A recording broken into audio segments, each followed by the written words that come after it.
The year is 1750, and the world was about to change forever. In the rolling hills of England, something remarkable was happening that would reshape human society in ways no one could predict. Steam engines began powering massive machines that could spin cotton faster than 100 human hands.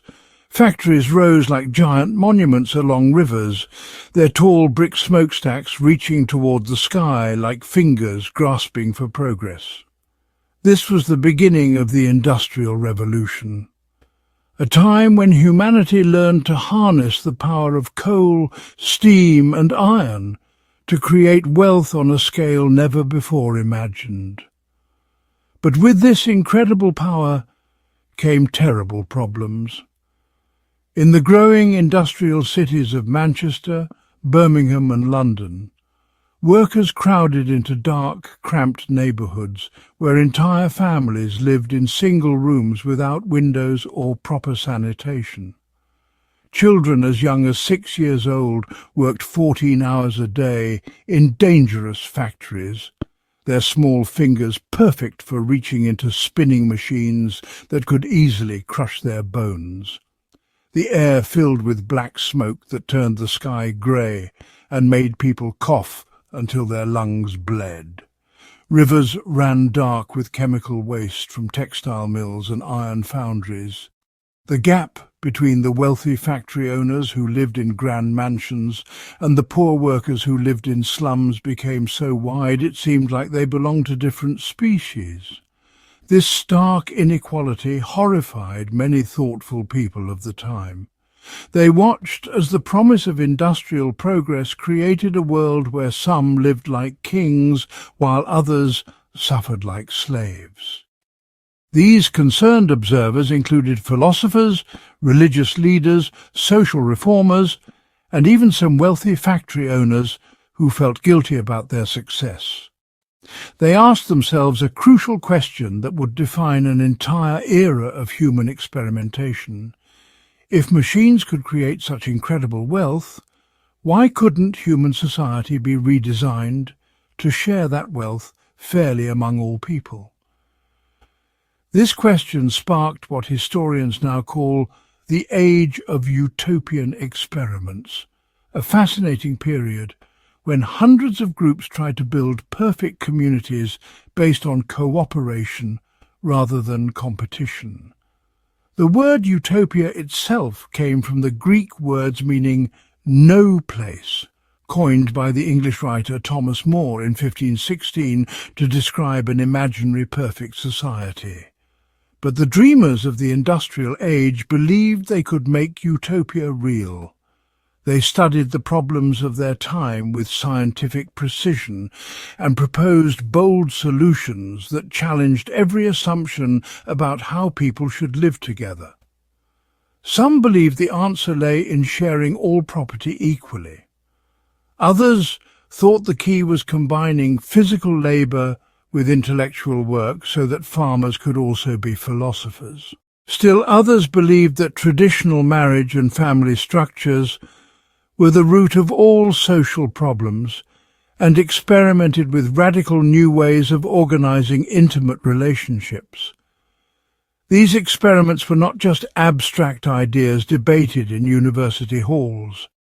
Real people invested their life savings, sold their homes, and moved their families to remote locations to test these theories. They built entire towns from scratch, complete with schools, workshops, farms and meeting halls designed according to their vision of human perfection. Some experiments lasted only months before collapsing in bitter arguments and financial ruin. Others survived for decades, creating thriving communities that proved alternative ways of living were possible. A few even succeeded so well that they became wealthy enterprises that outlasted their founders by generations. The story of these utopian experiments begins with the profound social disruption caused by industrialization itself. Before the Industrial Revolution, most people lived in rural villages where everyone knew each other and social relationships were stable for centuries. Peasants worked the same land their ancestors had farmed. Craftsmen passed their skills down through family lines, and the rhythm of life followed the seasons and the requirements of agricultural work. This traditional world was far from perfect, plagued by poverty, disease, and rigid social hierarchies that trapped people in the circumstances of their birth. But it provided a sense of community and shared purpose that gave meaning to even the hardest lives. Industrialization shattered this ancient way of life almost overnight. Millions of people left their ancestral villages to seek work in the new factory towns, where they became anonymous cogs in vast mechanical systems they could barely understand. The old bonds of kinship, neighbourhood and shared tradition dissolved in the acid of economic competition. Workers competed desperately against each other for scarce jobs, driving down wages and destroying the solidarity that had once protected the poor. Children who had once learned practical skills by helping their parents now spent their days tending machines in windowless factories, growing up ignorant of the natural world and traditional crafts that had sustained human communities for thousands of years. The psychological impact of this transformation was as devastating as the physical hardship. People who had once seen themselves as part of a larger social fabric now felt isolated and expendable. The new industrial economy treated human beings as interchangeable units of labour to be bought and sold like any other commodity. When workers grew old or injured, they were simply discarded and replaced by younger, stronger hands. This dehumanization created a spiritual crisis that went far deeper than mere poverty. It challenged the very foundations of human dignity and worth that had been taken for granted in traditional societies. Into this crisis stepped a remarkable generation of social reformers who refused to accept that industrial progress had to come at such a terrible human cost. These reformers came from diverse backgrounds, but shared a common conviction that human society could be rationally redesigned to eliminate suffering and maximize happiness for all people. They believed that just as engineers had learned to harness steam power to run machines, social scientists could discover the laws governing human behavior and use them to create perfect communities where cooperation would replace competition and abundance would replace scarcity. The intellectual foundation for these experiments came from the Enlightenment tradition that emphasized reason, science, and human perfectibility. Philosophers like John Locke had argued that human nature was shaped by environment rather than being fixed by birth, suggesting that the right social conditions could transform selfish individuals into cooperative citizens. The French philosopher Jean-Jacques Rousseau had famously declared that man is born free, but everywhere is in chains, implying that social institutions, rather than human nature, were responsible for inequality and conflict. The utilitarian philosophy of Jeremy Bentham provided a seemingly scientific method for measuring social progress by calculating the greatest happiness for the greatest number of people. These intellectual currents converged with practical observations about industrial society to create a powerful critique of existing arrangements. If the wealth generated by factories could support a small class of owners in luxury, why couldn't that same wealth be distributed more equally to provide comfort for everyone? If workers could be organized efficiently to operate complex machinery, why couldn't entire communities be organized efficiently to eliminate waste and conflict? If science could unlock the secrets of nature to create steam engines and textile mills, why couldn't social science unlock the secrets of human nature to create perfect societies? The first and most influential of the utopian experimenters was Robert Owen, a Welsh factory owner who became convinced that human character was entirely formed by circumstances and that the right environment could eliminate vice and create virtue. Owen was born in 1771 to a poor family in Newtown, Wales, but his exceptional intelligence and ambition carried him from an apprenticeship in a draper's shop to ownership of one of the largest textile mills in Scotland by the age of 29.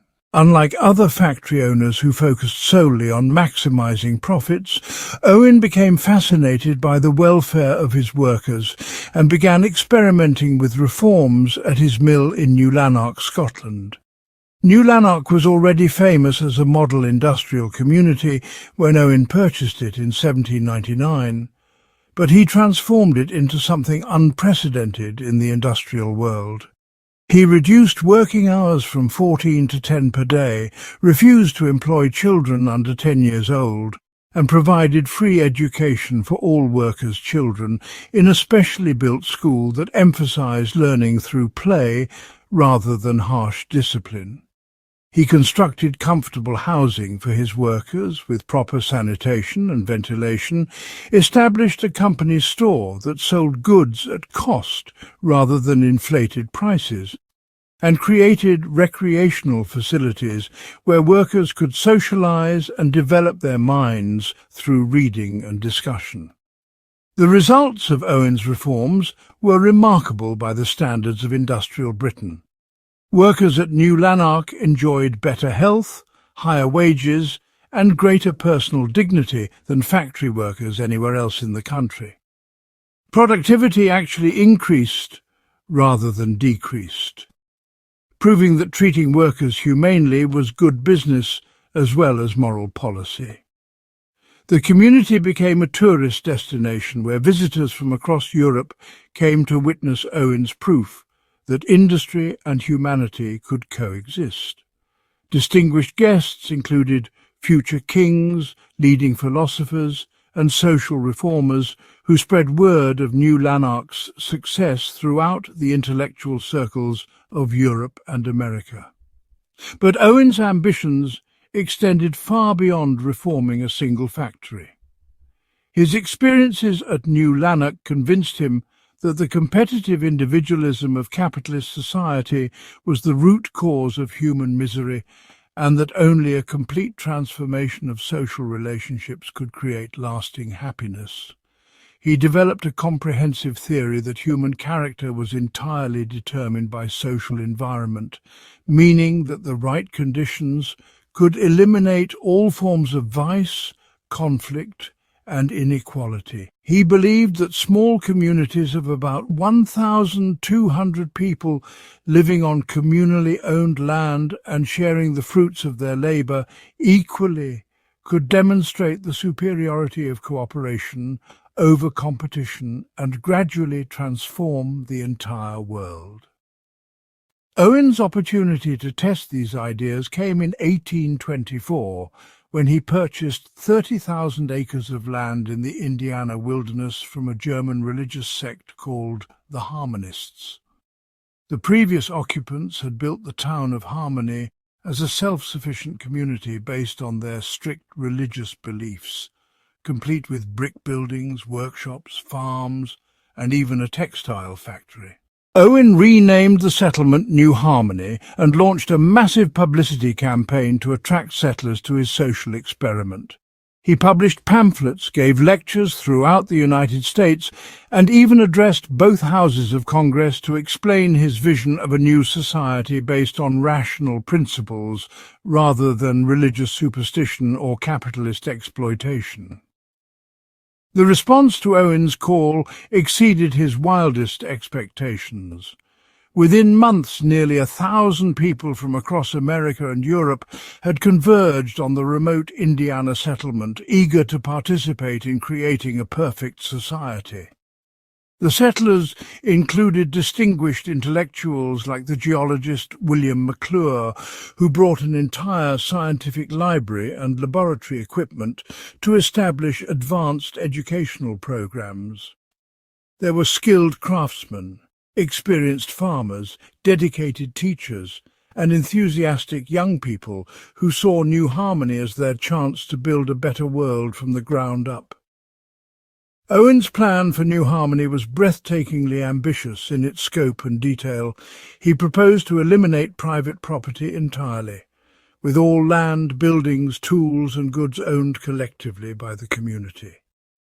There would be no money within the settlement, with members contributing their labour according to their abilities and receiving goods according to their needs. Children would be raised communally in specially designed schools that would develop their physical, intellectual and moral faculties through a revolutionary educational system based on learning through experience rather than rote memorization. Adults would divide their time between necessary productive labour and pursuits that would cultivate their minds and spirits, creating a society where every person could achieve their full human potential. The practical organisation of this ideal community proved far more challenging than Owen had anticipated.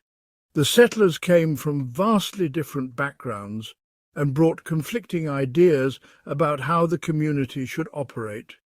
Wealthy intellectuals who had never performed manual labour clashed with working-class immigrants who resented being lectured about social theory by people who had no practical experience. Religious believers who saw communal living as a path to spiritual salvation found themselves in constant conflict with secular rationalists who dismissed all religious ideas as harmful superstition. More fundamental problems emerged as the community struggled to establish a viable economic foundation. Many of the settlers had been attracted by Owen's promises of a life free from the drudgery and competition of capitalist society, but they discovered that creating a self-sufficient community required even more hard work than they had left behind. The Indiana frontier was harsh and unforgiving, demanding long hours of back-breaking labour to clear forests, plant crops, and maintain the complex infrastructure of workshops and mills that sustained the community. Some members threw themselves into this work with enthusiasm, viewing it as building the foundation for humanity's future. But others, particularly those from comfortable middle-class backgrounds, proved unwilling or unable to perform the demanding physical labour that community survival required. The absence of individual economic incentives created additional challenges that Owen had not fully anticipated. In capitalist society, people worked hard because they knew that greater effort would be rewarded with higher income and improved living conditions for themselves and their families. In New Harmony, where everyone received equal shares regardless of their contribution, some members began to slack off in their duties, reasoning that others would pick up the slack. This created resentment among the hardest workers, who felt they were being exploited by lazy members who enjoyed the fruits of others' labour without contributing their fair share. Leadership conflicts plagued the community from its earliest days and grew worse as initial enthusiasm gave way to practical frustrations. Owen himself spent much of his time travelling to promote his social theories rather than managing the daily operations of New Harmony, leaving actual governance to a confusing array of committees and councils that often worked at cross purposes. Some members wanted to emphasise agricultural production to achieve economic self-sufficiency, while others preferred to focus on educational and cultural activities that would demonstrate the community's intellectual superiority. Religious members sought to incorporate spiritual practices into community life, while atheists and freethinkers insisted that religion was a harmful superstition that had no place in a rational society. These internal conflicts were exacerbated by external pressures from the surrounding society, which viewed New Harmony with a mixture of curiosity and suspicion. Local newspapers criticized the community's radical social arrangements, particularly its experiments with gender equality and alternative family structures. Some settlers had brought their wives and children to New Harmony, while others had left their families behind in the Old World, creating complicated domestic situations that scandalized conventional society. Rumors spread that the community practiced free love and other immoral behaviors, making it difficult to maintain good relationships with neighboring farmers and merchants whose cooperation was essential for economic survival.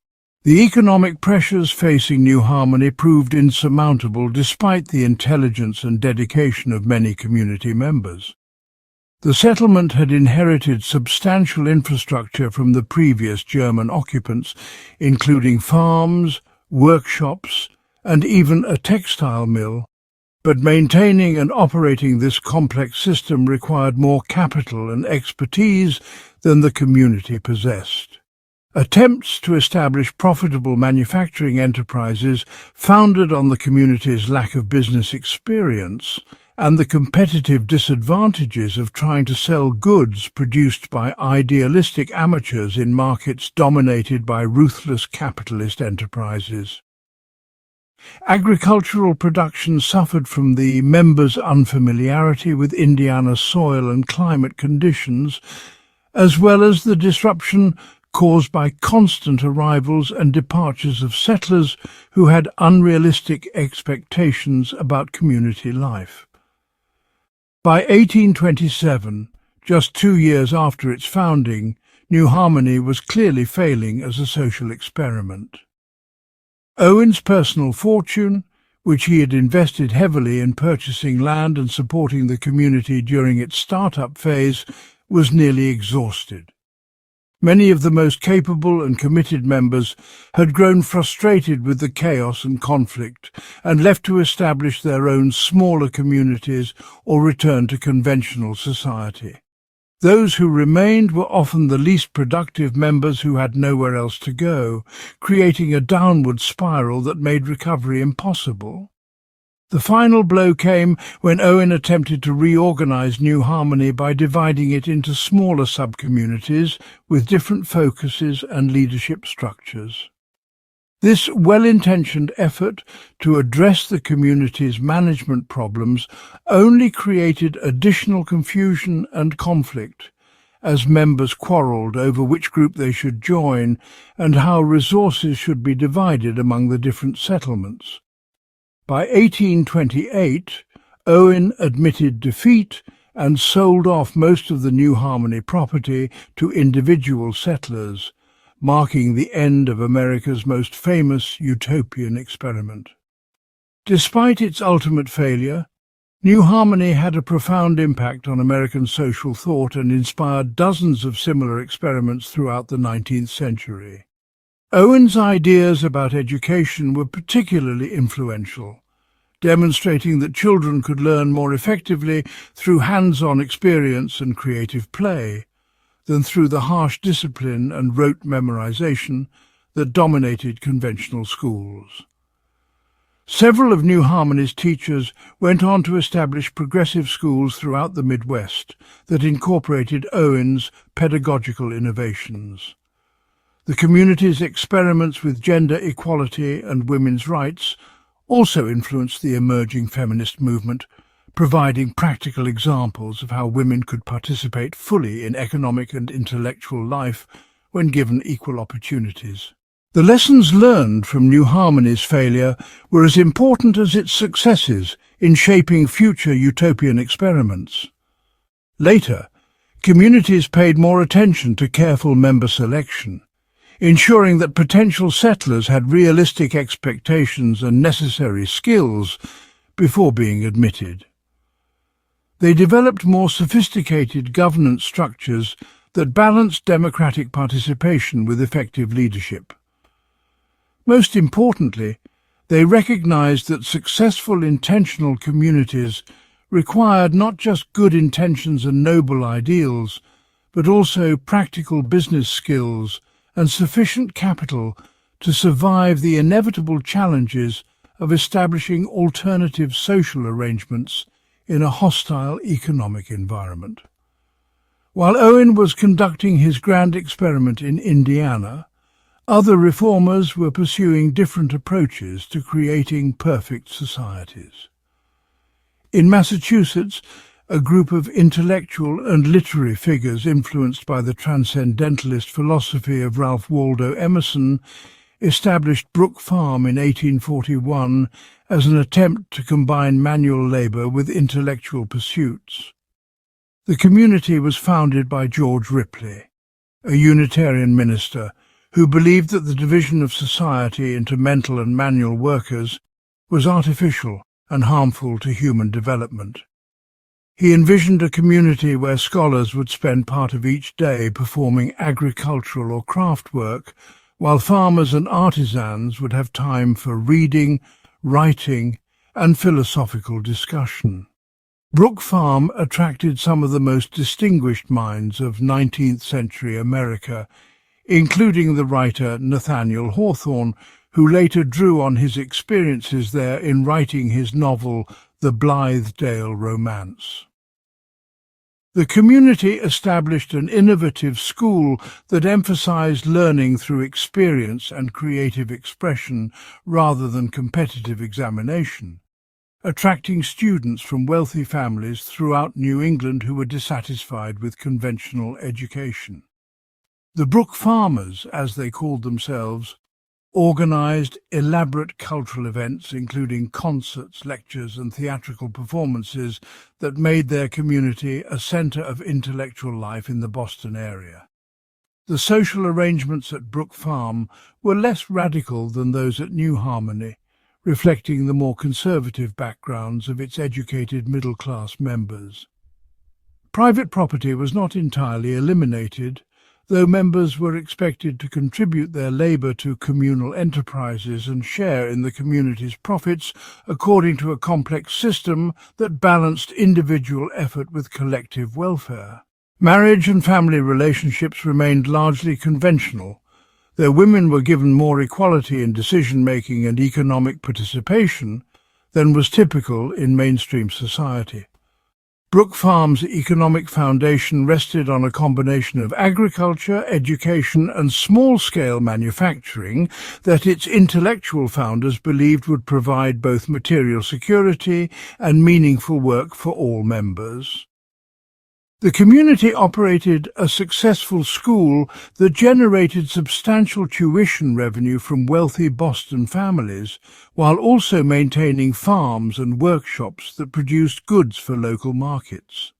For several years, this diversified economy seemed to validate the transcendentalist belief that combining mental and physical labor could create a more fulfilling and sustainable way of life than the specialization and competition of industrial capitalism.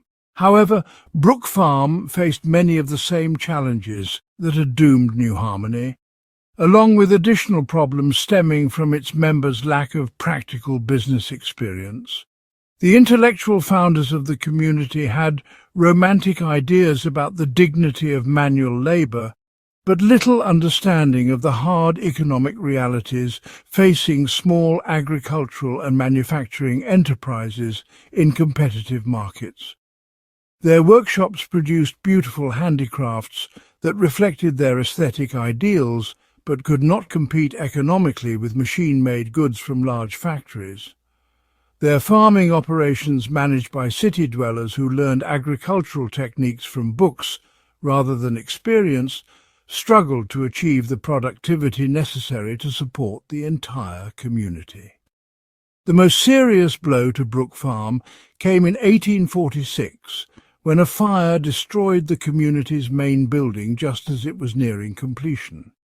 This uninsured loss represented an enormous financial setback that the community could not overcome, forcing most members to abandon the experiment and return to conventional careers. Some bitter lessons emerged from Brook Farm's collapse, particularly the recognition that good intentions and high ideals were insufficient to overcome the practical challenges of creating economically viable alternative communities. Later utopian experiments paid more attention to developing solid business plans and ensuring that community members possessed the practical skills necessary for their economic survival. A very different approach to utopian community building was demonstrated by the Amana colonies in Iowa, which grew out of a German religious movement called the Community of True Inspiration. These communities, established in the 1850s, combined radical religious beliefs with practical communism, creating one of the most successful and long-lasting utopian experiments in American history. The Amana colonists believed that they were living in the last days before Christ's return to earth, and that true Christians should separate themselves from the corrupting influences of mainstream society by living in communities where all property was shared and all decisions were guided by divine inspiration received through specially chosen leaders. The Amana colonies succeeded where many other utopian experiments failed, because they combined strong religious motivation with practical business skills and careful community organization. The colonists had spent decades in Germany developing their religious practices and communal living arrangements before immigrating to America, giving them valuable experience in managing the complex social and economic relationships required for successful intentional communities. They established 7 interconnected villages across 26,000 acres of fertile Iowa farmland, creating a diversified economy that included agriculture, manufacturing, and crafts production. Each Amana village was carefully planned to promote both economic efficiency and social harmony. Community buildings included large dining halls where all residents ate together, eliminating the need for individual kitchen facilities and reinforcing the communal bonds that held the society together. Workshops and factories were dispersed throughout the villages to provide employment for residents with different skills and interests. The communities operated their own schools, churches, and medical facilities, creating largely self-sufficient societies that had minimal dependence on the outside world. The economic success of the Amana colonies was remarkable by any standard, demonstrating that communalistic principles could be compatible with prosperity and growth. The communities developed thriving businesses in wool production, furniture making, and food processing that generated substantial profits which were reinvested in community infrastructure and expansion.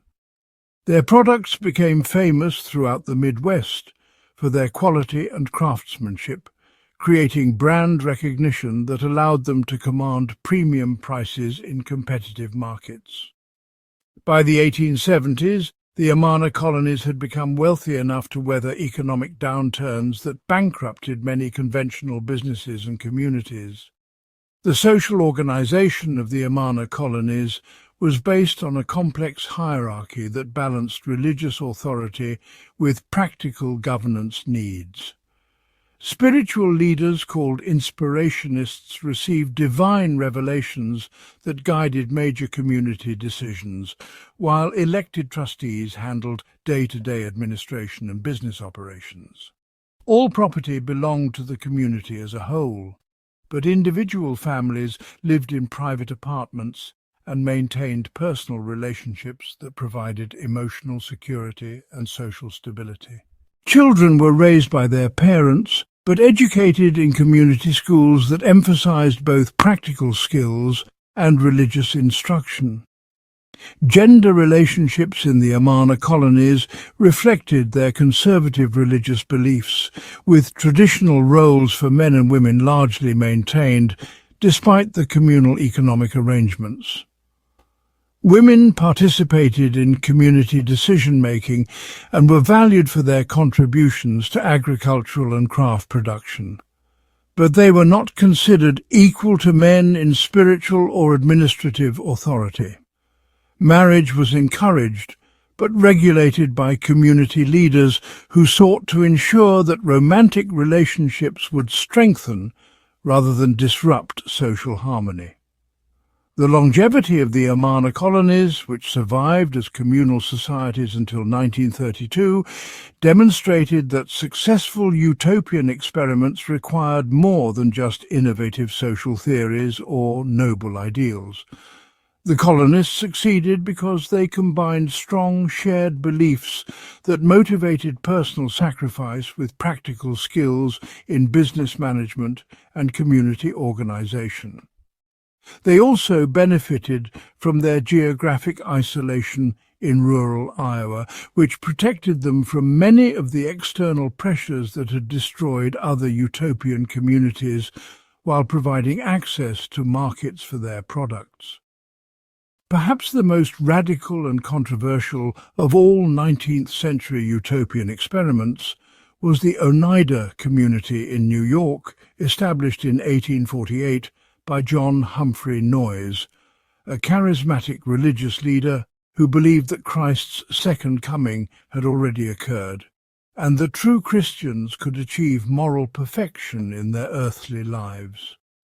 Noyes developed a complex theology that justified dramatic departures from conventional social arrangements, including the abolition of private property and traditional marriage in favor of what he called complex marriage, where all community members were considered married to each other and sexual relationships were regulated by community leaders rather than individual choice.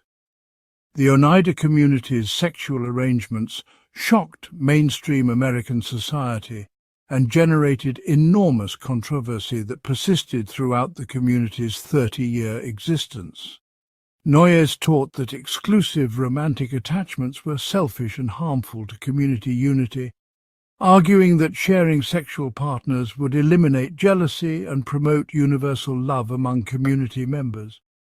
He also believed that sexual intercourse could be separated from reproduction through a technique he called male continence, allowing community members to enjoy physical intimacy without the burden of unwanted pregnancies. When children were desired, their conception was planned by community leaders who selected parents based on their spiritual and physical qualities in an early experiment with human breeding that Noyes called stirpiculture. Despite the controversy surrounding their sexual practices, the Oneida community achieved remarkable success in both social harmony and economic prosperity. The community members, numbering around 300 at its peak, lived in a large mansion house that provided private bedrooms for individuals while emphasizing communal dining, recreation and decision-making. Daily life was organized around a combination of productive work, educational activities and religious exercises that created a structured environment where community members could pursue personal development while contributing to collective welfare. The economic foundation of the Oneida community was more diversified and sophisticated than most other utopian experiments, reflecting Noyes's recognition that financial success was essential for community survival. The members operated farms that supplied most of their food needs, but they also established manufacturing enterprises that produced goods for external markets. Their most successful business was the production of steel traps used by hunters and trappers throughout North America, which generated substantial profits that supported community expansion and provided financial security during economic downturns.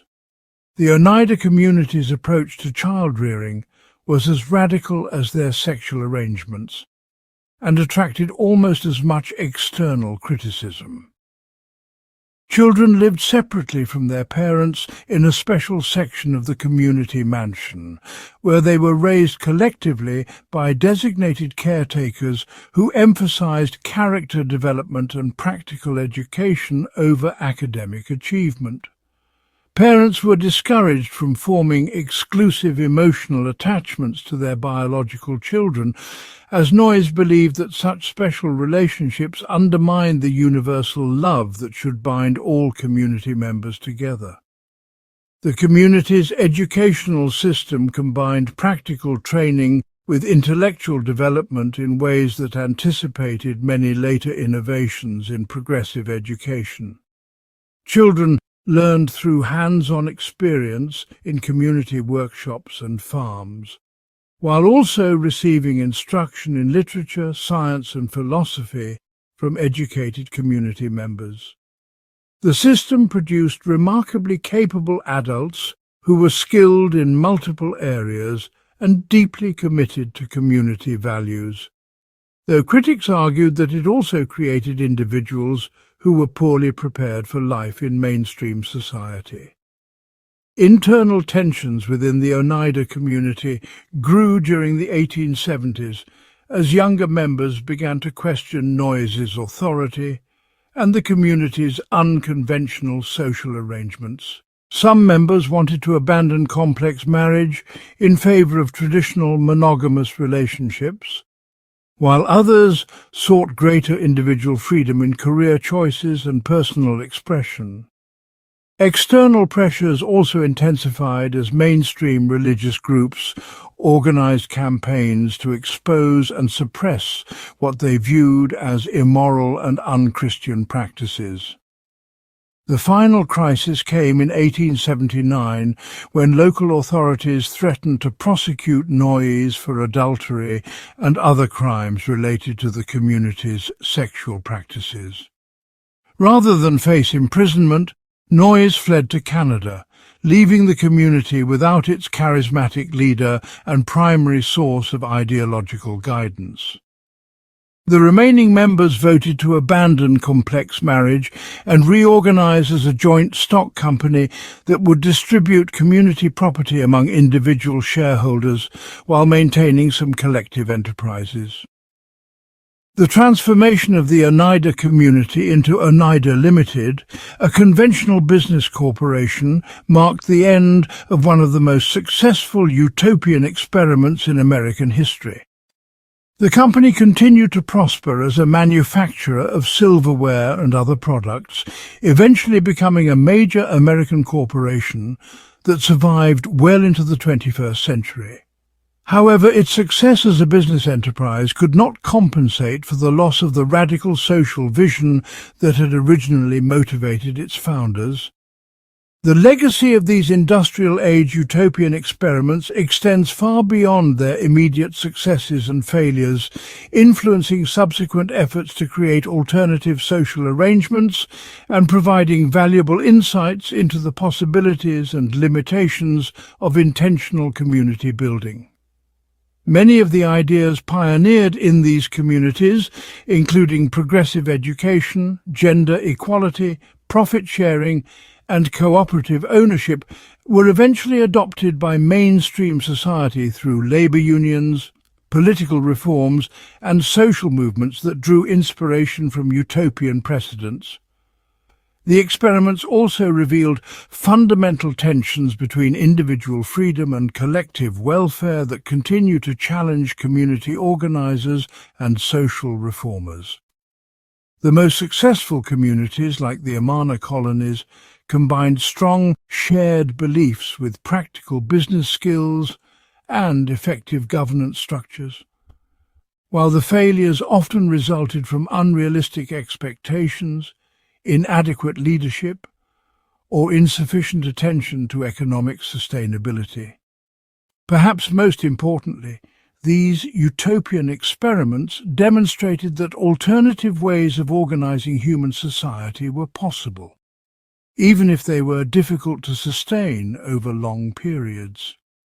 They proved that cooperation could be more effective than competition in certain circumstances, that education could be more humane and effective than traditional methods, and that economic prosperity was compatible with social equality and environmental responsibility. These lessons continued to inspire later generations of social reformers and community builders who sought to create better ways of living together on a planet increasingly shaped by industrial technology and global economic forces. Socialist and Communist Dreams, The Quest for Perfect Workers' Societies, 1840 to 1945. In the smoky, grimy cities of 19th century Europe, something revolutionary was brewing. Picture London in 1840, where children as young as 6 worked 16 hours a day in coal mines, their tiny hands bleeding from handling sharp machinery. Imagine Manchester's textile factories, where workers laboured in suffocating heat while wealthy factory owners lived in grand mansions just miles away. The air itself seemed poisoned with soot and desperation. This was the world that gave birth to one of humanity's most ambitious dreams, the vision of a perfect society where workers would finally control their own destiny. The story begins with the harsh reality of industrial capitalism. As steam engines roared to life and factories sprouted like mushrooms across Europe and America, a new kind of inequality emerged that was more brutal than anything seen before. While medieval peasants had been poor, they often worked their own small plots of land and followed seasonal rhythms. But industrial workers owned nothing except their ability to work, and they sold this to factory owners for barely enough money to survive. Women worked alongside men for half the wages, and children were treated like small adults, their educations forgotten in the desperate need for family income. Into this world of grinding poverty and spectacular wealth stepped a young German journalist named Karl Marx. Born in 1818 to a middle-class family, Marx could have lived comfortably, but he became obsessed with understanding why society created such terrible suffering alongside such amazing prosperity. He spent countless hours in the British Museum's reading room studying economics, history and philosophy, trying to crack the code of human society like a detective solving the world's biggest mystery. Marx discovered what he believed was the secret pattern of all history: the struggle between those who owned property and those who worked for others.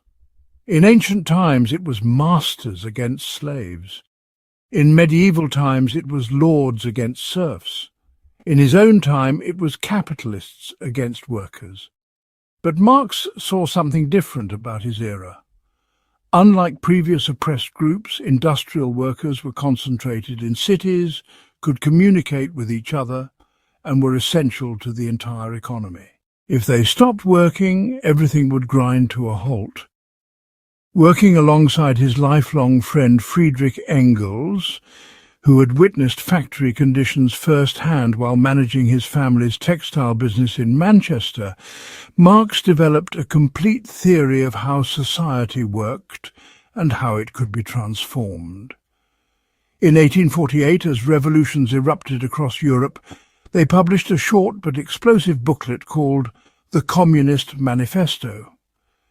Its opening words became famous around the world: "A spectre is haunting Europe, the spectre of communism." The manifesto painted a vivid picture of capitalism's contradictions. Capitalists needed workers to buy their products, but they also needed to keep wages low to maximize profits. This created a cycle where workers became too poor to buy what they produced, leading to economic crashes that hurt everyone. Marx and Engels argued that capitalism would eventually collapse under the weight of its own contradictions, and from its ruins would emerge a new kind of society. This new society would unfold in stages, they explained. First, workers would unite and take control of the government and economy through revolution. During this dictatorship of the proletariat, they would use state power to reorganize society, taking factories and farms away from private owners and running them for everyone's benefit. Eventually, as scarcity disappeared and people learned to cooperate naturally, the government itself would become unnecessary and wither away, leaving a pure communist society. In Marx's vision of this final stage, the very idea of social classes would disappear. There would be no bosses and workers, no rich and poor, no rulers and ruled. People would contribute to society according to their abilities and receive what they needed to live well. Since there would be plenty for everyone, there would be no need for money, markets or competition. Crime would virtually disappear because its root causes, poverty and inequality, would be gone. War would become impossible because there would be no competing nations or economic interests. Marx spent the rest of his life developing these ideas in much greater detail. His masterwork, Das Kapital, published in 1867, was a massive analysis of how capitalism really worked. Using examples from British factories and government reports, Marx showed how capitalists extracted surplus value from workers by paying them less than the value they created. A worker might create $50 worth of goods in a day, but receive only $20 in wages, with the capitalist keeping the difference as profit. This wasn't simply greed, Marx argued, but the iron logic of a competitive system. Capitalists who didn't maximize profits would be driven out of business by those who did. The system forced everyone to act in ways that created misery, even when individuals might prefer to be generous. Only by changing the system itself could humanity escape this trap. While Marx was developing his theories, other thinkers were imagining what socialist societies might actually look like in practice. Edward Bellamy, an American journalist, wrote Looking Backward in 1888, a novel that became one of the most popular books of its time. Bellamy's hero falls asleep in 1887 and wakes up in the year 2000 to find America transformed into a socialist paradise. In Bellamy's future society, everyone serves in an industrial army from age 21 to 45, contributing their labour to the common good. There is no money, but everyone receives credits to buy whatever they need from beautiful public stores. Work is organised scientifically to be as pleasant and efficient as possible. The elderly are cared for with dignity, women have equal rights, and everyone receives an excellent education. Crime has almost disappeared, and politics consists of rational discussions about how to improve society, rather than bitter conflicts between competing interests. What made these visions so powerful was not just their beauty, but their apparent scientific basis. Unlike earlier utopian thinkers who relied on hope and imagination, Marx and his followers claimed to have discovered the laws of historical development. Just as scientists had uncovered the laws of physics and chemistry, Marxists believed they had found the principles that governed human societies. This gave their followers tremendous confidence that their dreams could become reality. The first major test of these theories came in 1871 during the Paris Commune. After France's humiliating defeat in the Franco-Prussian War, the people of Paris refused to accept their government's surrender. For 72 extraordinary days, workers took control of the city and attempted to create a new kind of society. They elected their leaders through direct democracy, with officials receiving no more pay than ordinary workers. They separated church and state, opened workshops closed by their owners, and began planning to run industries cooperatively.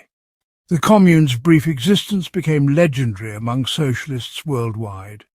Here was proof that workers could govern themselves and create a more just society.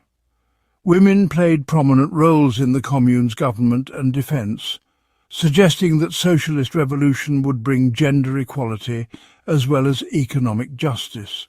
The communards, as they were called, demonstrated remarkable creativity and dedication, organising everything from garbage collection to public education, while simultaneously defending their city against hostile armies. But the Paris Commune also revealed the enormous obstacles facing any attempt to create utopia in the real world.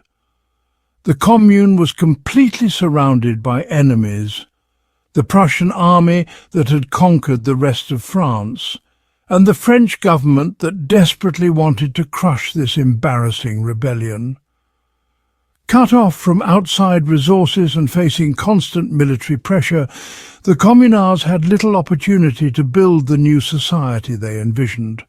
When government forces finally broke into the city, they massacred thousands of defenders and sent thousands more to prison colonies. The destruction of the Paris Commune taught socialists that their enemies would use any level of violence to preserve the existing system. This lesson influenced socialist strategy for generations, leading some to conclude that revolution must be swift and total to succeed, while others argued for gradual peaceful change through elections and reform. Despite this setback, socialist and communist movements continued growing throughout the late 19th and early 20th centuries. In Germany, the Social Democratic Party became the largest political party by advocating for workers' rights and eventual socialist transformation. In Russia, underground revolutionary groups studied Marx's writings and planned to overthrow the Tsarist autocracy. In America, the Socialist Party attracted hundreds of thousands of members who believed capitalism could be peacefully replaced with a cooperative commonwealth. The outbreak of World War I in 1914 created both crisis and opportunity for socialist movements. Most European socialist parties had promised that workers would never fight their brothers in other countries for the benefit of their capitalist rulers. But when war actually came, most socialists supported their own governments, devastating the international movement. However, the war's incredible destruction and pointless slaughter also convinced many people that the existing system was truly insane and needed complete transformation. In Russia, these contradictions reached their breaking point in 1917. The Tsarist government, already deeply unpopular, completely collapsed under the strain of military defeats and economic chaos. In February, massive demonstrations forced Tsar Nicholas II to abdicate, ending centuries of autocratic rule. But the provisional government that replaced him made the fatal mistake of continuing Russia's participation in the increasingly unpopular war. This created a perfect opportunity for Vladimir Lenin and his Bolshevik party, a radical faction of Russian Marxists who had spent years preparing for revolution. Lenin had studied the Paris Commune's failure and concluded that half measures would never work. Revolutionary government must immediately seize complete control of the economy and use whatever force necessary to eliminate opposition. When the Bolsheviks seized power in October 1917, they promised to create the world's first truly communist society. The early years of Soviet Russia saw extraordinary experimentation in trying to build Marx's vision from scratch. The Bolsheviks immediately withdrew from World War I, nationalized all major industries, and redistributed land to peasants. They proclaimed complete equality between men and women, legalized divorce and abortion, and promoted women to high government positions. They launched massive literacy campaigns to educate the formerly oppressed masses and created new forms of art and culture that celebrated workers and peasants instead of aristocrats and capitalists. But creating Utopia proved far more difficult than overthrowing the old system. Russia was devastated by years of war, and most of its population consisted of illiterate peasants with no experience in modern industry. The Bolsheviks found themselves trying to build an advanced socialist society in a backward, largely agricultural country. Marx had assumed that socialist revolution would begin in highly developed industrial nations like Germany or Britain, where capitalism had already created the economic foundations for socialism. The practical challenges were immense. How do you run a modern economy without markets or money? How do you motivate people to work hard when everyone receives the same rewards? How do you make complex decisions about production and distribution without the price signals that guide capitalist economies?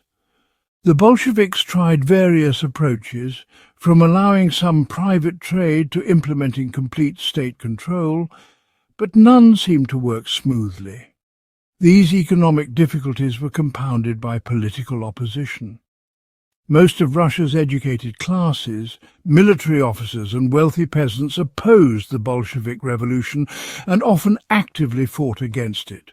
From 1918 to 1921, Russia was torn apart by a civil war between the communist Reds and various white armies supported by foreign powers, including Britain, France and the United States. This life-or-death struggle convinced many Bolsheviks that they could not afford democratic niceties or gradual reforms. They created a powerful secret police, banned opposition political parties, and used terror against their enemies. When Lenin died in 1924, he was succeeded by Joseph Stalin, a Georgian revolutionary who had risen through the party ranks through his organizational skills and political cunning. Stalin was far more ruthless than Lenin and completely convinced that rapid industrialization was necessary for Soviet survival.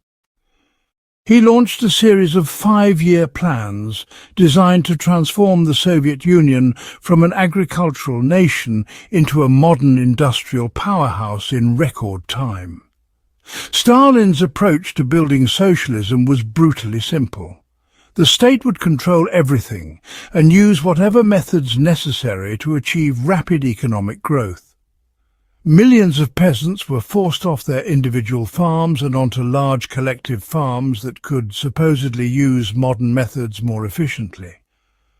Entire industries were built from nothing, with workers living in hastily constructed barracks and working under military discipline. The government set impossibly high production targets and severely punished anyone who failed to meet them. The human cost of this forced march to Utopia was staggering.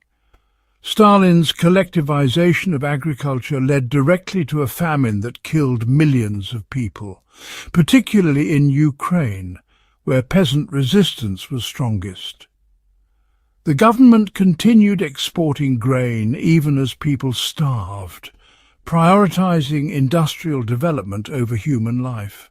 Anyone suspected of opposing Stalin's policies faced imprisonment, execution, or exile to brutal labor camps in Siberia. Yet from a purely economic standpoint, Stalin's policies achieved remarkable results.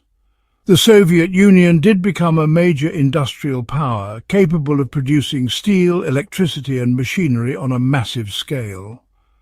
When Nazi Germany invaded in 1941, Soviet factories produced the tanks and planes that ultimately won World War II. This military victory seemed to vindicate Stalin's harsh methods and proved that communist countries could compete with capitalist ones. While the Soviet Union was pursuing its particular version of socialist utopia, other movements were developing their own interpretations of Marx's vision. In Germany, the Nazi Party combined socialist-sounding rhetoric about helping workers with extreme nationalism and racial hatred. Adolf Hitler promised to create a 1,000-year Reich that would be a paradise for the German master race, but a hell for everyone else. The Nazis showed how utopian dreams could be twisted into justifications for the most terrible crimes in human history. In Palestine, Jewish settlers created a very different kind of socialist experiment through the kibbutz movement. These agricultural communes were voluntary associations where members shared all property and made decisions collectively. Unlike the massive state-controlled experiments in Russia and China, Kibbutzim remained small enough for face-to-face democracy and genuine cooperation. Many kibbutzim prospered and provided their members with high standards of living while maintaining their egalitarian principles. The kibbutzim demonstrated that socialist ideals could work on a small scale among people who genuinely shared common values and goals. However, they also showed the limitations of voluntary socialism. Most kibbutz members were highly educated and ideologically committed, very different from the general population. As Israel developed a market economy, many young people left the kibbutzim for cities where they could pursue individual careers and accumulate private wealth. In China, communist revolutionaries led by Mao Zedong adapted Marxist ideas to a largely peasant society. Mao argued that peasants, not industrial workers, would be the main force for socialist revolution in agricultural countries. After defeating both Japanese invaders and Chinese nationalist forces, Mao's Communist Party proclaimed the People's Republic of China in 1949 and began their own attempt to build a socialist utopia. The Chinese experiment would eventually surpass even the Soviet Union in its ambition and tragedy. Mao launched the Great Leap Forward in 1958, attempting to turn China into a modern industrial nation through sheer willpower and mass mobilization. Peasants were organized into massive people's communes and ordered to produce steel in backyard furnaces while maintaining agricultural production. The result was an economic disaster that led to famine and the deaths of tens of millions of people. These experiences taught harsh lessons about the difficulties of creating perfect societies through political action. The gap between Marx's beautiful vision and the ugly realities of actually existing socialism seemed to grow wider with each attempt. Critics argued that the problem lay not with specific leaders or policies, but with the fundamental assumption that human nature and society could be completely restructured through revolutionary change.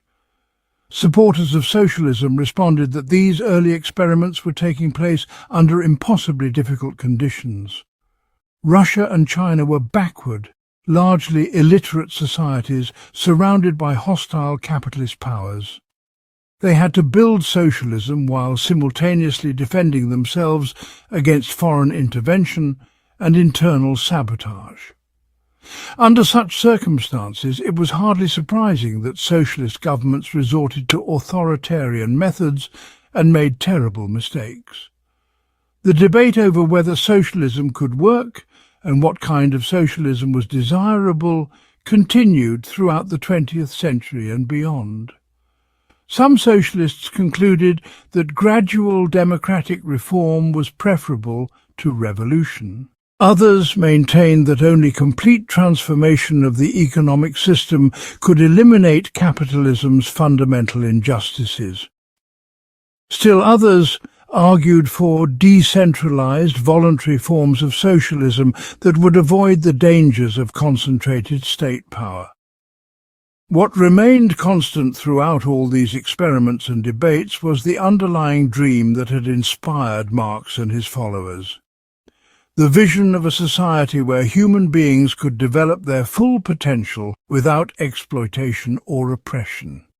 Whether expressed through worker-controlled factories, agricultural communes, or democratically planned economies, this dream continued to motivate millions of people who believed that the world could be fundamentally improved through human effort and intelligence. The socialist and communist movements of the 19th and early 20th centuries represented humanity's most ambitious attempt to consciously redesign society according to rational principles.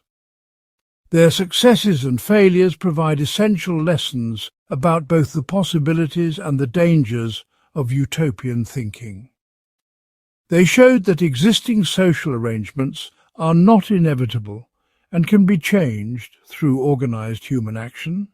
But they also demonstrated that the distance between beautiful dreams and practical reality is often much greater than revolutionary enthusiasm assumes. The legacy of these movements extends far beyond the countries that officially adopted socialist or communist systems.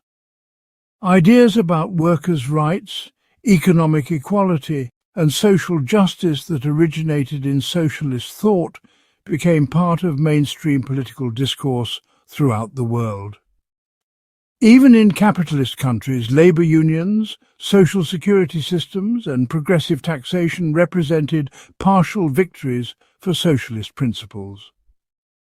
Perhaps most importantly, the socialist tradition established the principle that economic systems should be judged not just by their efficiency in producing goods, but by their effects on human dignity and social relationships. This insight remains relevant in contemporary debates about inequality, automation, and the role of markets in society.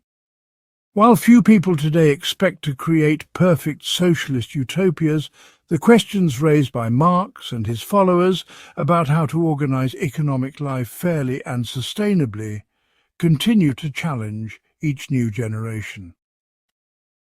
Literary warnings about perfect societies, a comprehensive analysis.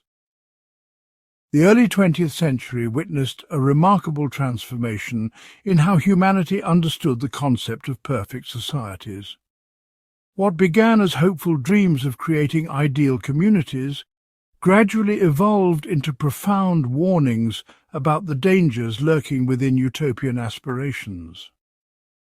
This transformation occurred during one of history's most turbulent periods, when the world experienced unprecedented social upheaval, technological advancement, and political experimentation that would forever change how we think about organizing human society.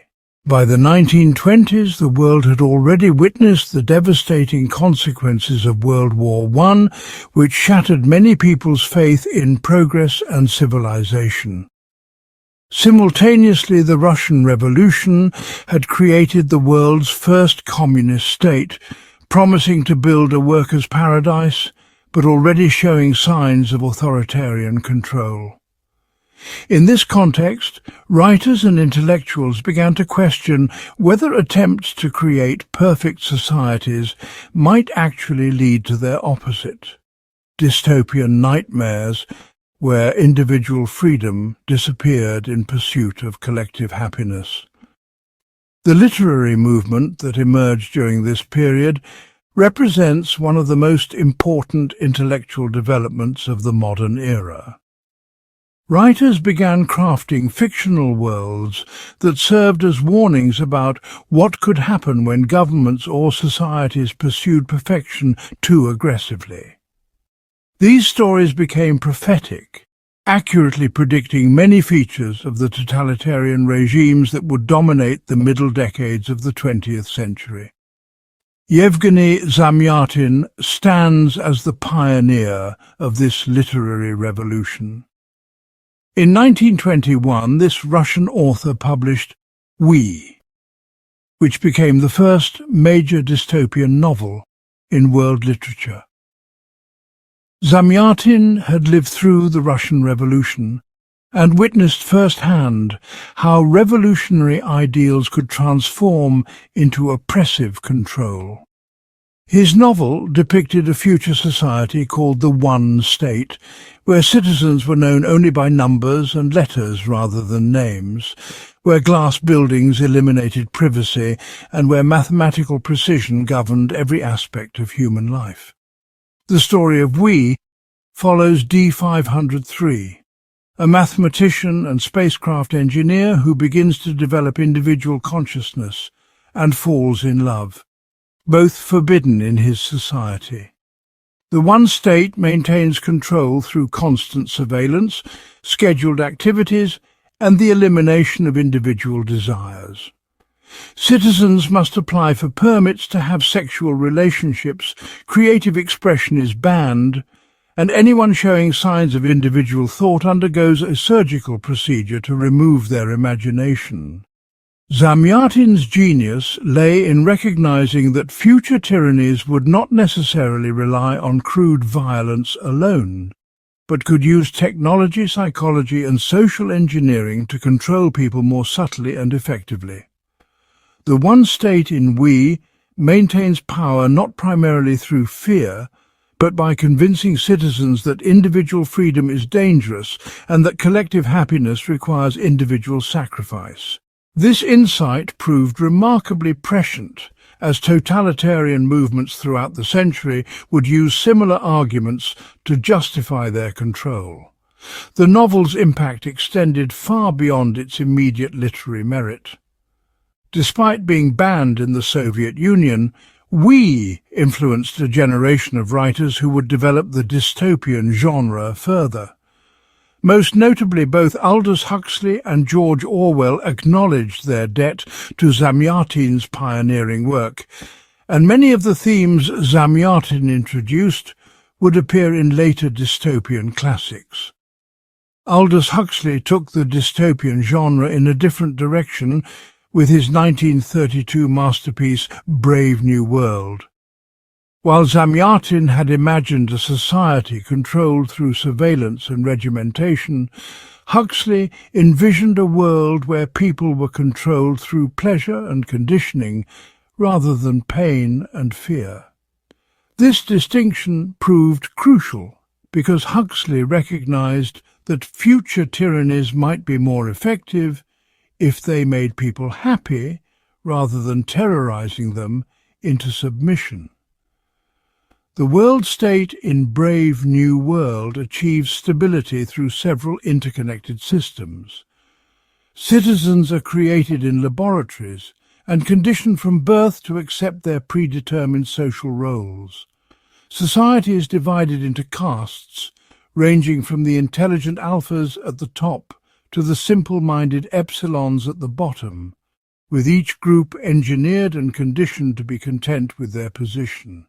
The drug soma provides instant happiness and eliminates any dissatisfaction, while promiscuous sexuality prevents the formation of deep emotional bonds that might challenge social stability.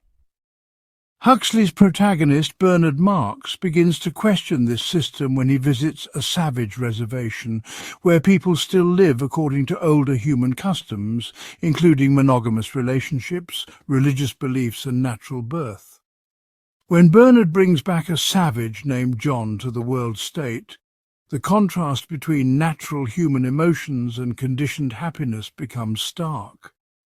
John ultimately cannot adapt to a society where suffering, sacrifice, and deep meaning have been eliminated in favor of shallow pleasure and stability. The brilliance of Brave New World lies in its recognition that totalitarian control need not be obviously oppressive. People in Huxley's world are not unhappy in any conventional sense. They have been engineered and conditioned to find satisfaction in consumption, casual relationships, and pharmaceutical happiness. Yet they have lost essential human qualities, including the ability to form deep relationships, to struggle with meaningful challenges, to create authentic art, or to experience genuine spiritual or emotional growth. Huxley's vision proved remarkably accurate in predicting how consumer culture, pharmaceutical mood alteration, and entertainment could be used to pacify populations. Modern critics often note similarities between Huxley's world state and contemporary societies, where people increasingly rely on medication for happiness, entertainment for distraction, and consumption for meaning. The novel also explored themes of genetic engineering and behavioral conditioning that seemed like science fiction in 1932, but have become increasingly relevant as reproductive technology and psychological manipulation techniques have advanced. Huxley's insight that people could be controlled through pleasure rather than pain offered a chilling alternative to the surveillance states imagined by other dystopian writers.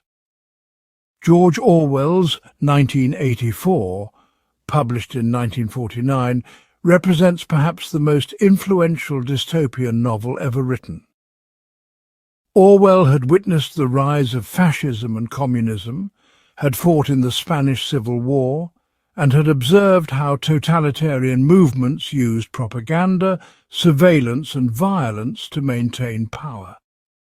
His novel synthesized these observations into a comprehensive portrait of totalitarian control that has influenced political discourse ever since.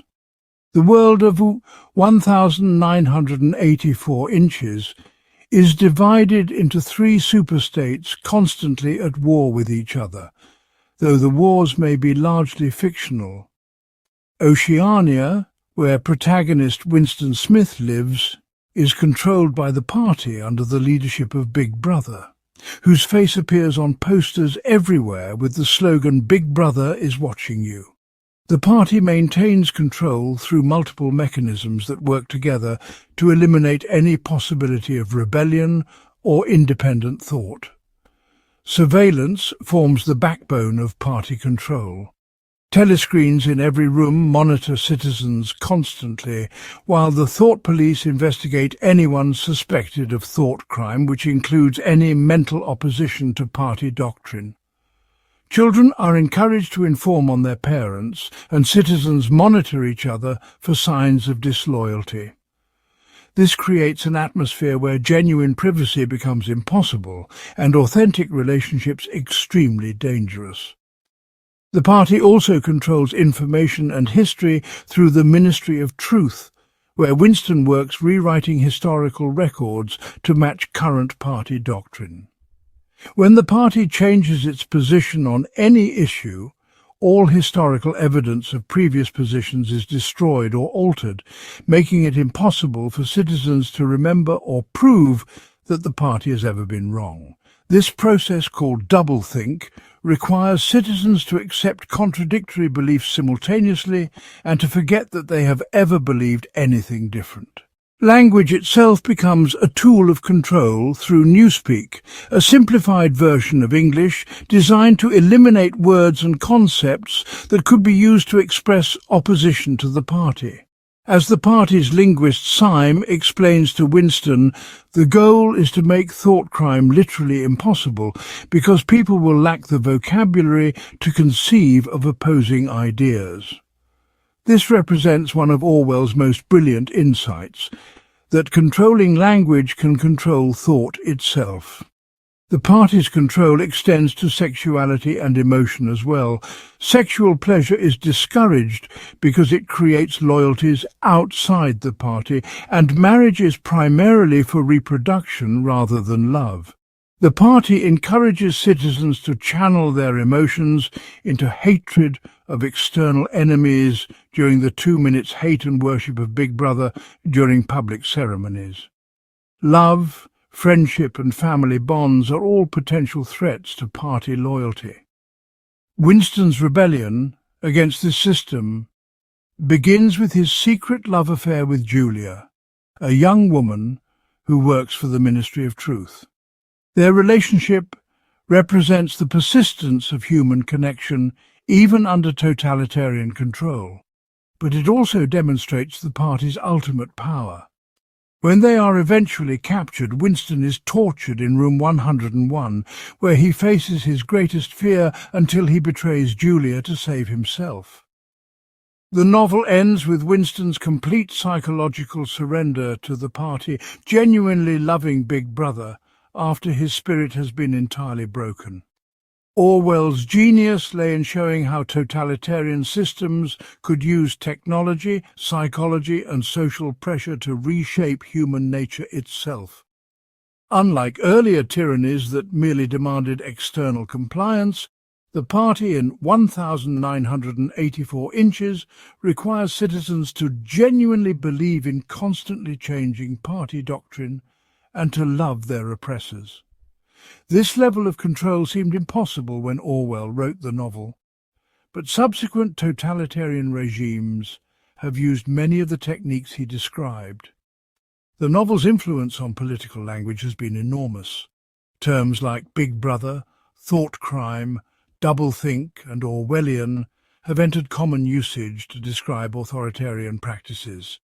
The book's central warning that War is peace, freedom is slavery, ignorance is strength, has become a touchstone for recognizing propaganda and political manipulation.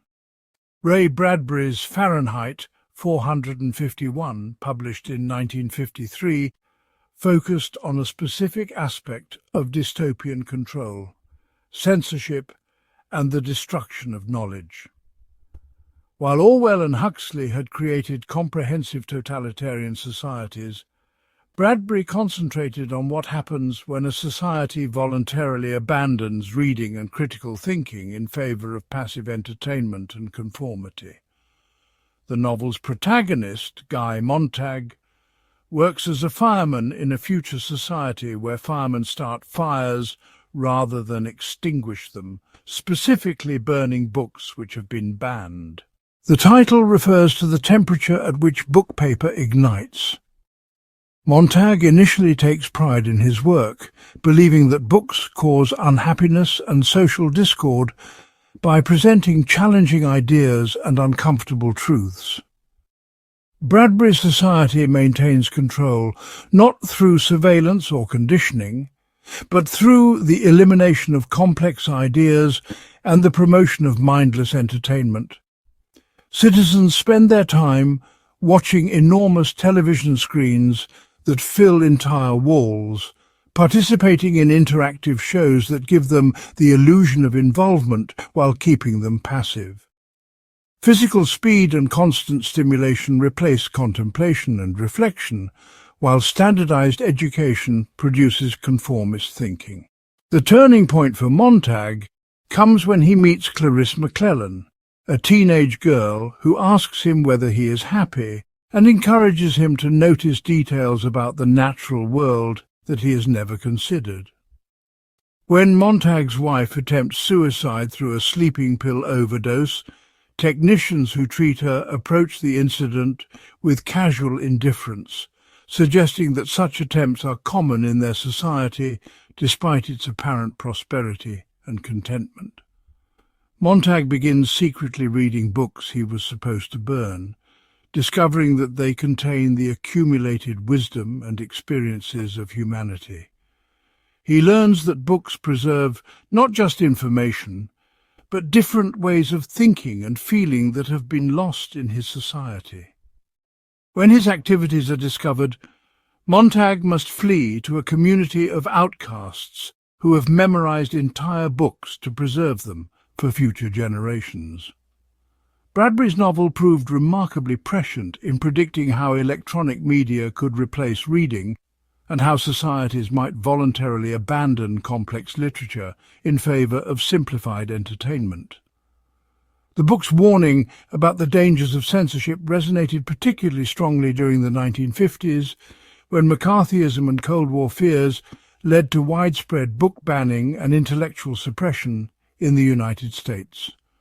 The novel also anticipated debates about education and media that continue today. Bradbury's vision of schools that emphasize conformity over critical thinking and entertainment that provides stimulation without meaning has parallels in contemporary discussions about educational standards and media consumption. The book's central message that preserving literature and complex ideas is essential for maintaining human freedom and dignity remains relevant in an age of digital media and shortened attention spans. These dystopian novels gained additional power from their ability to illuminate the totalitarian regimes that dominated the middle decades of the 20th century. Nazi Germany, Stalin's Soviet Union, and Mao's China all employed techniques that dystopian writers had imagined, often in remarkably similar ways. Nazi Germany demonstrated how a modern state could use propaganda, surveillance and violence to transform a democratic society into a totalitarian nightmare. The Nazi Party's control of media, education and culture paralleled the information control depicted in dystopian novels. The regime's use of mass rallies, symbols and slogans to create emotional loyalty to the leader reflected themes from 1984 Inches and other dystopian works.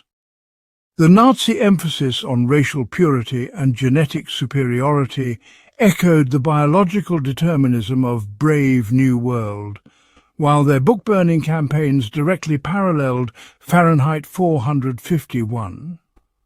The regime's ability to convince ordinary citizens to participate in persecution and genocide demonstrated the dystopian warning that good people could be manipulated into committing evil acts when caught up in totalitarian systems. Stalin's Soviet Union provided even more direct parallels to dystopian literature, particularly 1984. The constant surveillance by secret police, the rewriting of history to match current party doctrine, the use of show trials to eliminate enemies, and the requirement that citizens demonstrate enthusiastic loyalty to the state all appeared in Orwell's novel. The Soviet practice of making people disappear from photographs and historical records when they fell from favor directly inspired Orwell's Ministry of Truth. The Soviet system's emphasis on collective happiness over individual freedom reflected themes from multiple dystopian works. Citizens were expected to sacrifice personal desires for the greater good of the state, while those who showed signs of individualism or dissent were treated as mentally ill or traitorous.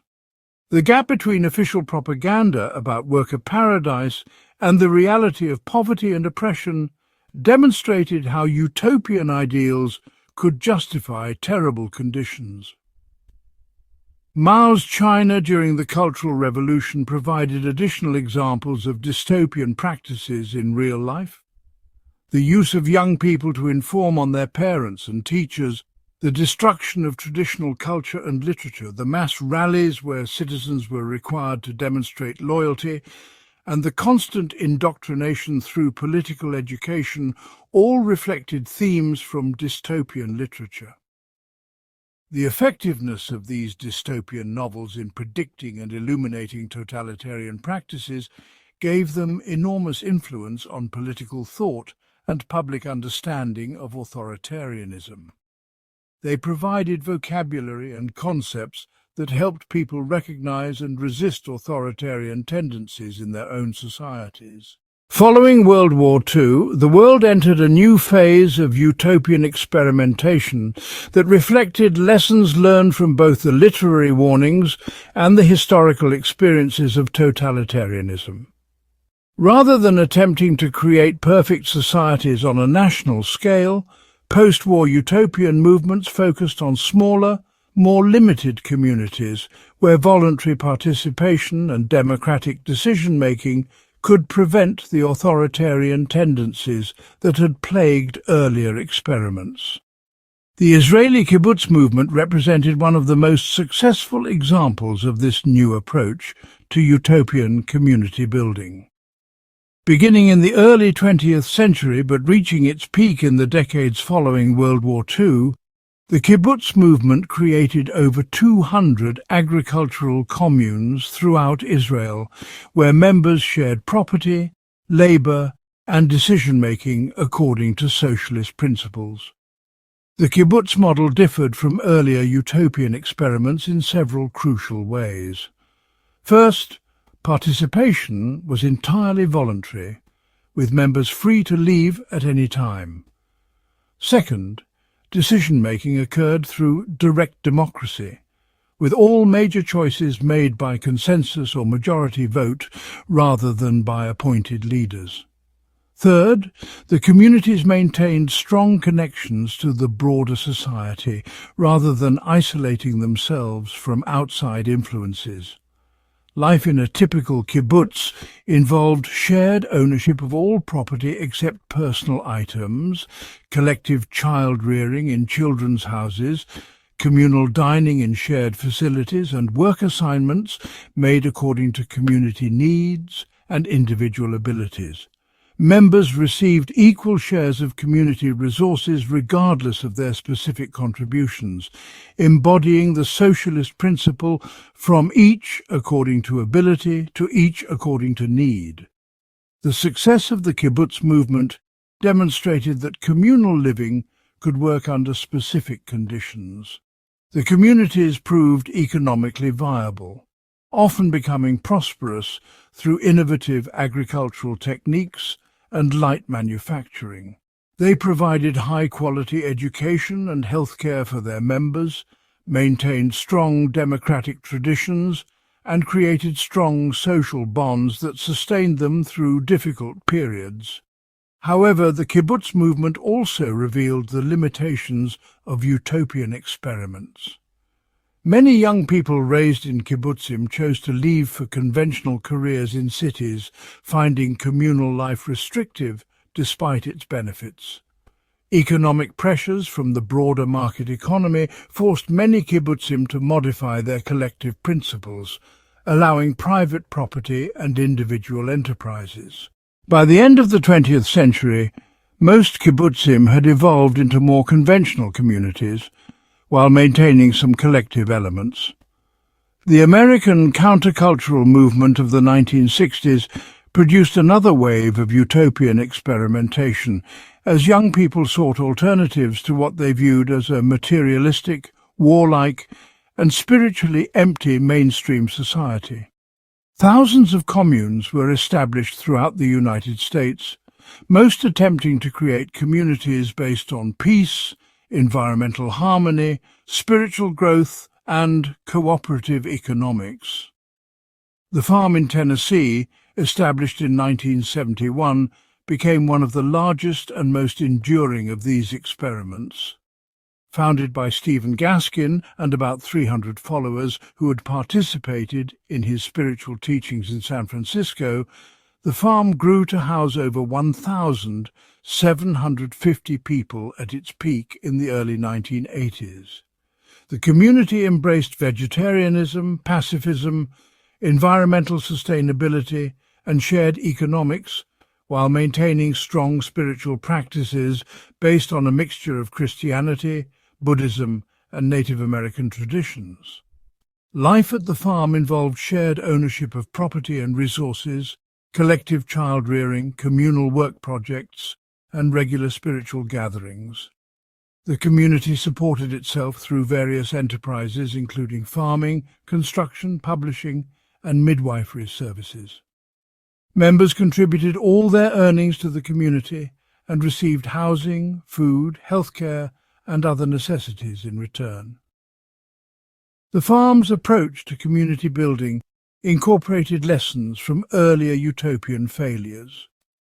Leadership was distributed rather than concentrated in a single charismatic figure. Decision-making involved broad community participation, and connections with the outside world were maintained through various business and service activities.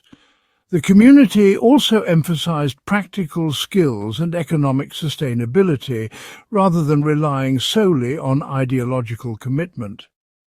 Despite these advantages, the farm faced many of the challenges that had plagued previous utopian experiments. Economic pressures from supporting a large population with limited resources created ongoing financial crises.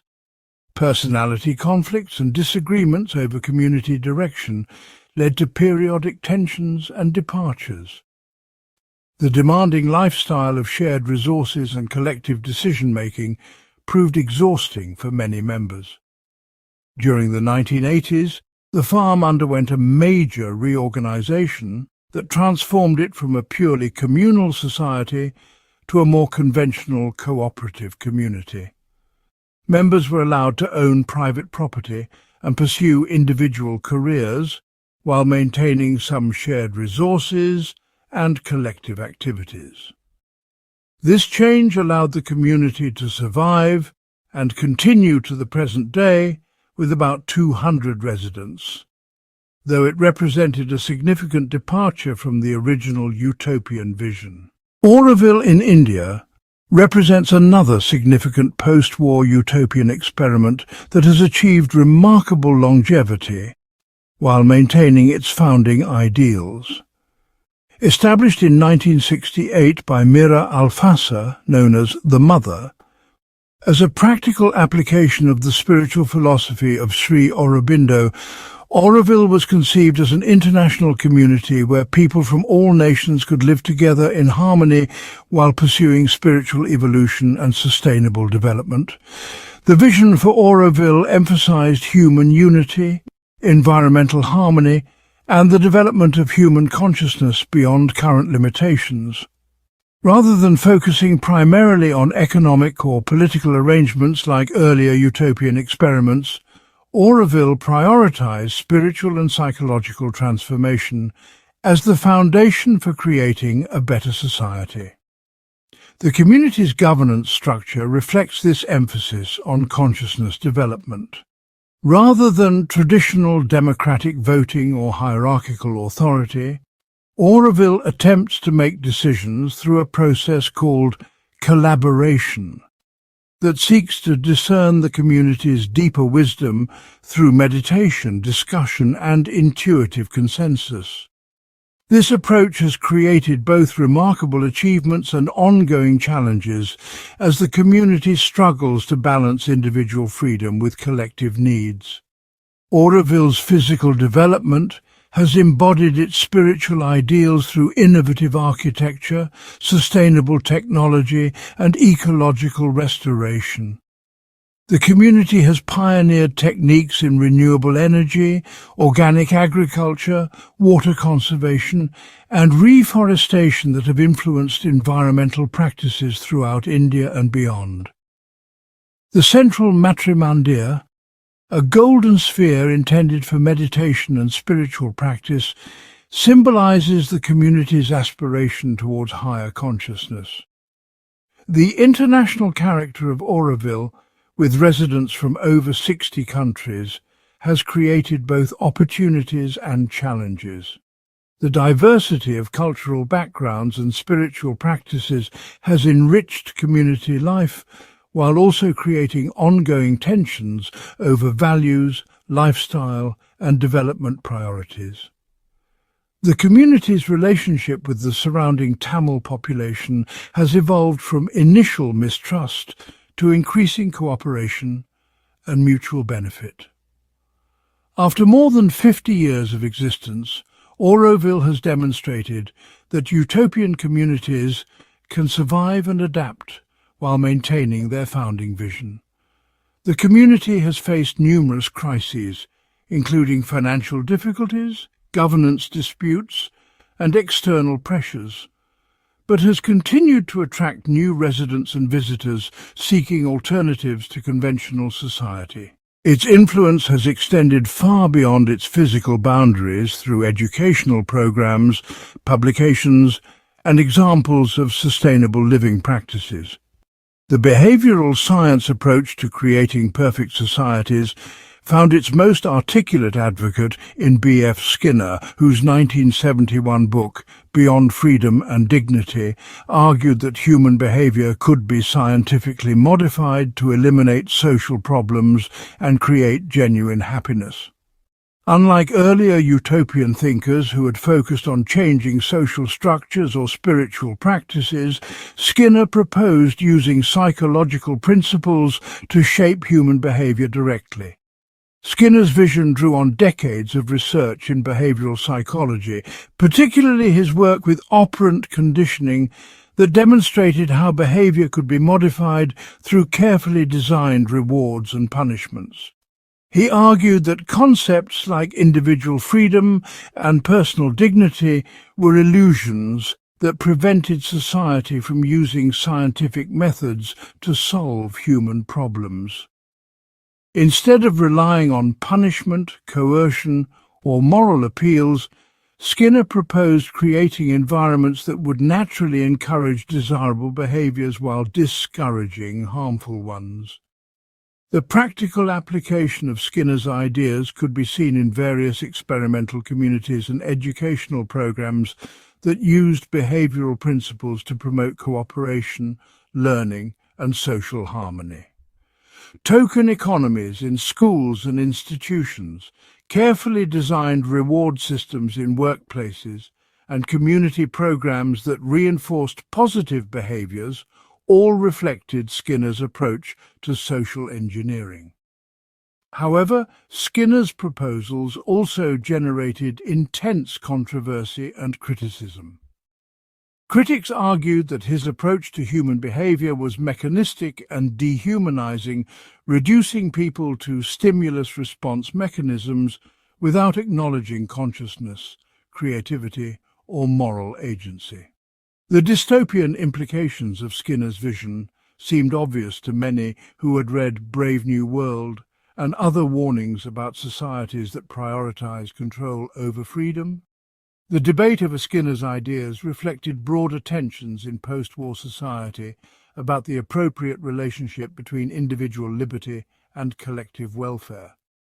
While few people disputed the desirability of reducing crime, improving education, or promoting social cooperation, many questioned whether these goals justified the level of behavioral control that Skinner's methods required. The various post-war utopian experiments, from kibbutzim to communes to behavioral engineering, demonstrated both the persistent human desire to create better societies and the practical limitations that constrain such efforts. Each experiment succeeded in some areas while failing in others, and most had to compromise their original visions to survive in the real world. These experiments revealed several recurring patterns in utopian community building. Voluntary participation and democratic decision-making proved essential for maintaining member commitment and preventing authoritarian control. Economic sustainability required either isolation from market forces or adaptation to market pressures that often compromised utopian ideals. Charismatic leadership could inspire community formation, but often created dependency and conflict over succession. Cultural diversity could enrich community life, but also generated tensions over values and practices. The literary warnings about perfect societies that had emerged in the early 20th century proved remarkably prescient in identifying the dangers of utopian thinking. The dystopian novels of Zamyatin, Huxley, Orwell and Bradbury provided conceptual frameworks that help people recognize authoritarian tendencies and resist totalitarian movements. These works demonstrated that the pursuit of perfection could easily become the justification for oppression, and that human freedom and dignity required vigilant protection against utopian schemes. At the same time, the post-war utopian experiments showed that the human desire to create better communities remained strong despite the warnings of dystopian literature.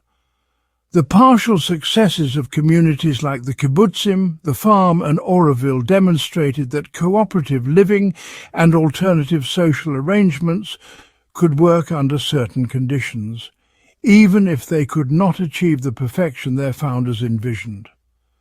The tension between utopian aspiration and dystopian warning continues to influence contemporary discussions about social change, political reform, and community building.